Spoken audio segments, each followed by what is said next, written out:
Now what? Now, Izzy, why are you wearing your hat that way? Is that professional? This is what they call in baseball a rally cap.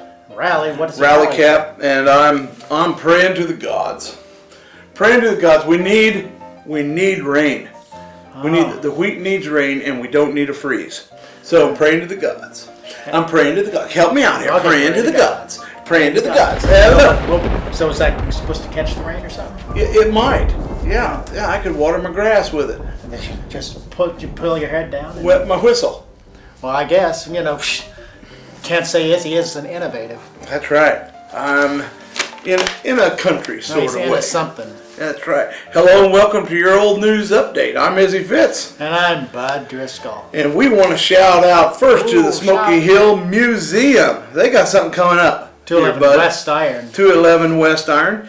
It's called Kansas Weather, Supersonic Winds and Hard Water. Is it a thunderhead, a funnel?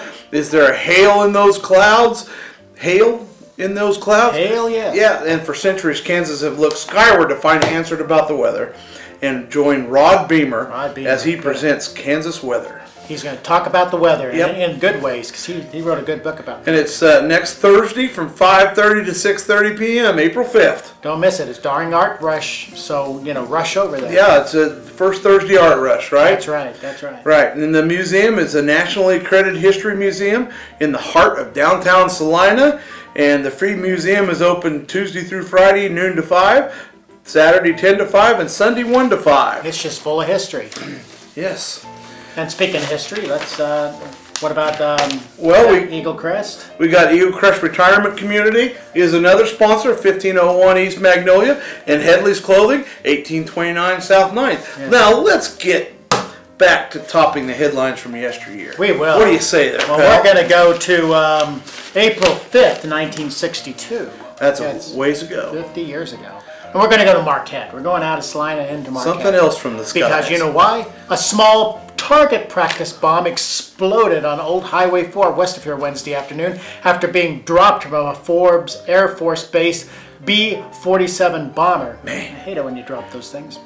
Bet they got a bang out of that day. The bomb hit the south lane of the road about 70 yards from the farm home of Mr. and Mrs. Arnold V. Hedberg, about a mile west of Marquette. Man. The bomb was at least 5 miles short of the target. Man, what a miss! What a miss! The explosion cut 2 telephone lines and tore a hole in the asphalt road about 8 inches in diameter and about 4 feet deep.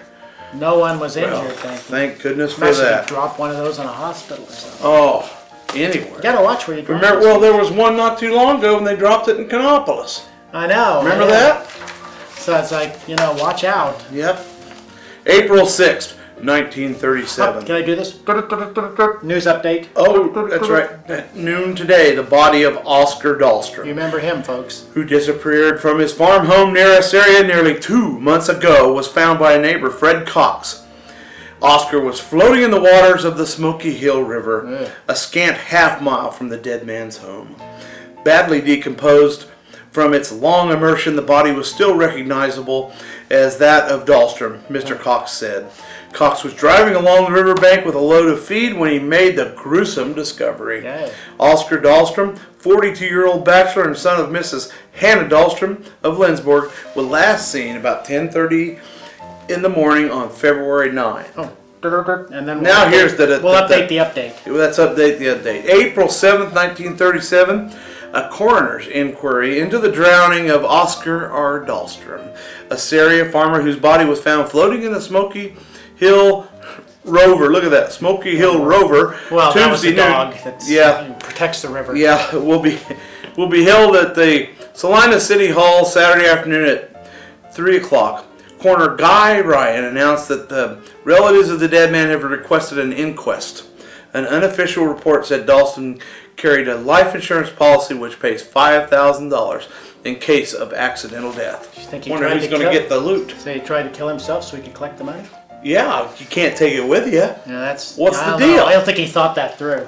I don't think so either. Yeah. Well, let's go back 100 years ago to April 2nd, 1912.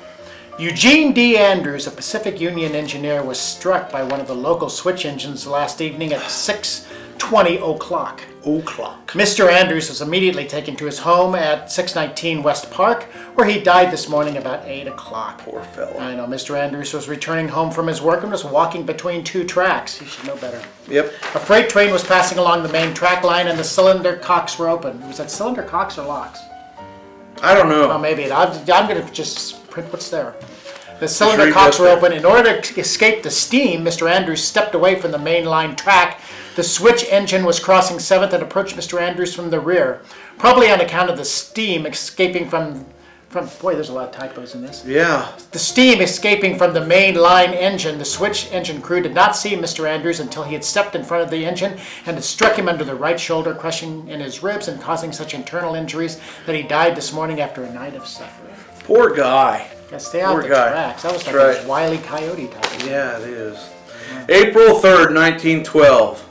There is no very immediate danger from the cases of scarlet fever and chickenpox in Salina, according to Dr. J.H. Winterbottom, the county health officer. Love that name. Love that name. There are a fair number of cases in town, and quite a number have been reported and quarantined, but a large number have not been reported at all. And that's the report from Dr. J.H. Winterbottom. Got to say it one more time because we don't know if we'll get another chance. That's right. Read more about the way things used to be in the look back section of Monday's Salina Journal. Well, you have some good. I hope, so Izzy can catch some rain this weekend. And until then, we'll see you yesterday.